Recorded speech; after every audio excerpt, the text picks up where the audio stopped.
नमस्कार दोस्तों, कैसे आप सभी। उम्मीद है कि आप सभी अच्छे होंगे।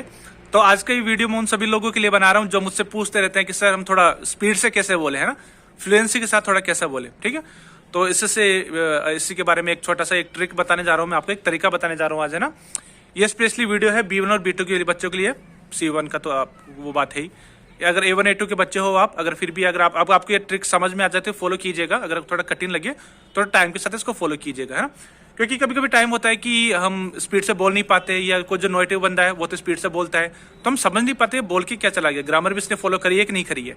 इस तरीके से तो मैं आपको एक छोटी सी ट्रिक बताने जा रहा हूँ कि किस हिसाब से पढ़ सकते हो। पढ़ना जो स्पीड से होता है ना, how to increase our speed, reading speed कैसे पढ़ सकते हो ना। तो एक छोटा सा तरीका मैं आपको बताने जा रहा हूँ, बहुत किफायती है। मतलब हमेशा यूज करता ही हूँ। आपको तो पता है मेरा बोलने का टोन कैसा है, फास्ट टोन है मेरा। तो अगर आप इस तरीके से फास्ट बोलना चाह रहे हो तो पहले शब्दों को ढंग से पढ़ो, है ना। फास्ट स्पीड से पढ़ने का तरीका जानो। सबसे पहले उनको पढ़ा कैसे जाता है, बोलने की बात तो अलग है, पहले पता चले कि चीजें किस हिसाब से होती है। ठीक है, तो ऐसे ही मैं इसको समझाने के लिए आपके लिए ये मैं 5 सेंटेंसेस लेके आया हूँ ना। इन 5 सेंटेंसेस में आपको एग्जाम्पल समझाऊंगा, इनको फास्ट स्पीड से आप कैसे पढ़ सकते हो, है ना। बहुत कॉमन सी बात है ये, शायद मैंने पहले भी कभी बताया, नहीं बताया, आपको पता होगा तो भी ठीक है। फिर मैं एक बार दोबारा आपको एक रिआइट्रेट करना चाह रहा हूँ, दोबारा से मैं आपको बताना चाह रहा हूँ। ठीक है, तो एक बार ये 5 सेंटेंसेस देखिए। सबसे पहले बिल्कुल कॉमन तरीका बताने जा रहा हूँ, बिल्कुल सिंपल टेंस है, बिल्कुल, है ना। प्रेजेंट टेंस, ये A1 का टॉपिक है बिल्कुल। जैसे कि मैंने बताया, मैं आपको रीडिंग के बारे में आपको बताने जा रहा हूँ, स्पीड से जल्दी जल्दी कैसे आप बोल सकते हो। ठीक है, जैसे कि पहला सेंटेंस है हमारा, voy a aprender español। दूसरा सेंटेंस है voy a hacer yoga।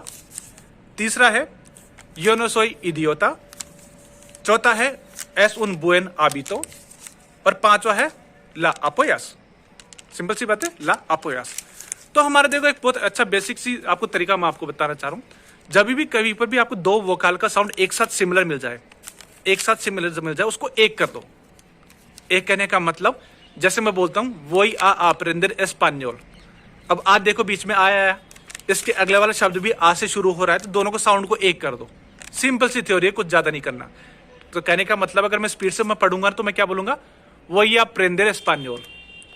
वही या अप्रेंदर एक ही बोलूंगा, वही अप्रेंदर एस्पान्योल। 20 का नहीं बोल रहा हूं मैं, क्यों? क्योंकि जैसे कि मैंने आपको बताया, जब 2 सिमिलर साउंड वाले वोकल साथ है तो उसको एक ही बोलो। कोई ऐसी कोई दिक्कत वाली बात नहीं होगी। जैसे बहुत टोन से बहुत जो जल्दी बोलते हैं, रिलेटिव को सुना होगा आपने काफी बार, और मेरे को तो बोलते हुए सुना ही होगा, है ना। मैं कितना फास्ट बात करता हूँ, उसका तरीका ये, मैं एक ही वोकल का साउंड ले रहा हूँ, 2 को नहीं ले रहा हूँ। अगर आप धीरे धीरे बोलने वाले आदमी तो ले सकते हो, लेकिन मैं आपको सजेस्ट करूंगा थोड़ा स्पीड से पढ़ो, ताकि सेंटेंस को खत्म करने के बाद हमारा अगला सेंटेंस भी आ गया है, नया कंटेंट भी हम सामने वाले को बता पाए। तो प्लीज इस बात को आप फॉलो करो। उसी तरीके से एक और है, जैसे फुई आ आसिर योगा।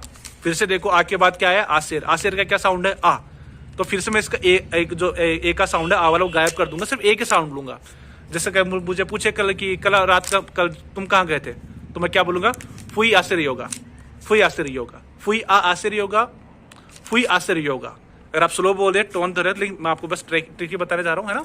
तो इसको प्लीज फॉलो करो, फुई आसिर योगा, है ना। फुई आसिर योगा, ये हर वोकाल के साथ साउंड करता है, जितने भी वोकाल होते हैं। अगर 2 एक साथ, जैसे मिक्रोंदास बोलते हैं, मिक्रोंदास। उसी तरीके से एक और है, जैसे यो नो सोई इडियोता। अभी देखो 2 सिमिलर वोकाल का साउंड कहाँ है, सोई का ई और इडियोता का ई, तो दोनों का क्या हो जाएगा, सिंगल ई। तो मैं क्या बोलूंगा, यो नो सोई दियोता, यो नो सोई दियोता।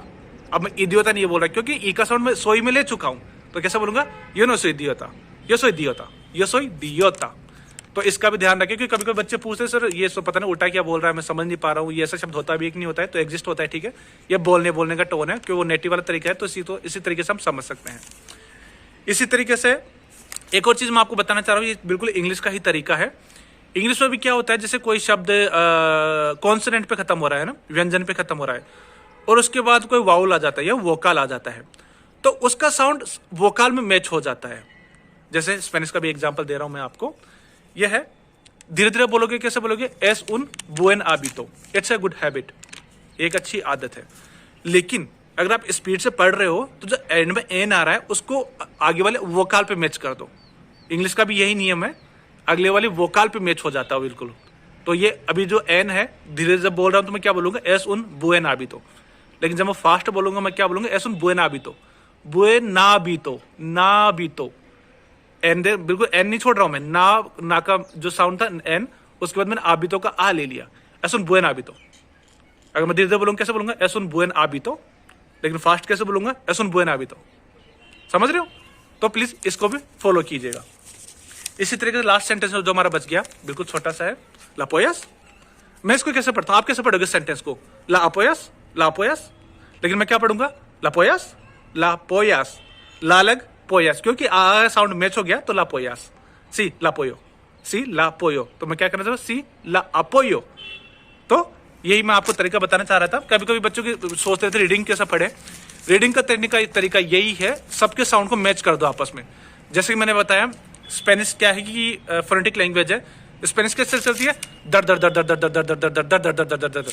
इंग्लिश कैसे चलती है, प प प प प प प प, ऊंचा नीचा होता है। आपको तो पता होगा इंग्लिश में प्रीपोजिशन को पे ज्यादा जोर नहीं दिया जाता, और हेल्पिंग वर्ब पे ज्यादा फोकस नहीं दिया जाता, और कौन सा आ गया, प्रीपोजिशन हो गई, और बहुत सारी चीजें, क्या क्या मैं बोल के, प्रीपोजिशन हो गया, कंजक्शन पे भी ध्यान नहीं दिया जाता। जैसे कि कल मैं मार्केट जा रहा हूँ, मैं मार्केट जाता हूँ, रोज मार्केट जाता हूँ, तो आप क्या बोलते हो, I go to the market, I go to the market, नहीं, I go to the market. देखो टू द को मैंने क्या बोला, to the, I go to the market. क्योंकि इंग्लिश में क्या होता है, इंग्लिश का पता होगा, जो काम की चीजें होती है ना उनको ज्यादा जोर से बोला जाता है, और जो ग्रामर वाले वर्ड होते हैं, नॉर्मल वर्ड, स्ट्रक्चर वर्ड जिनको बोलते हैं, जैसे प्रीपोजिशन हो गई, कंजक्शन हो गई, इनको स्लो बोला जाता है, फटाफट फर्स्ट टर्न में। ठीक है, तो यही चीज मैं आपको बताना चाह रहा था। काफी सारे बच्चे पूछ रहे थे कि मैं पढ़ूं कैसे तेज, ना अपनी स्पीड को कैसे करूं, फ्लुएंसी कैसे लाऊं।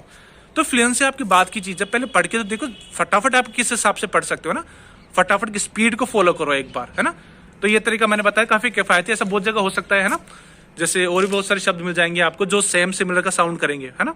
बस ये याद रखो, जब को वो कॉन्सोनेंट पे शब्द खत्म हो रहा है उसके बाद वोकाल आ रहा है, उसका साउंड उस पर चिपका दो, ऑटोमेटिक आपको बिल्कुल फट फट फट फट फट फट बोलने लग जाओगे आप। ठीक है, तो बस ये ट्रिक मैं आपको शायद शेयर करना चाहता था। ठीक है, तो आज इतना ही इस वीडियो में, बाकी अगली वीडियो में देखें। क्लासेस लेनी है तो मेरे साथ कांटेक्ट कर सकते हैं, नंबर मैं हमेशा छोड़ता हूँ। ठीक है, बाकी ध्यान रखिए, खुश रहिए।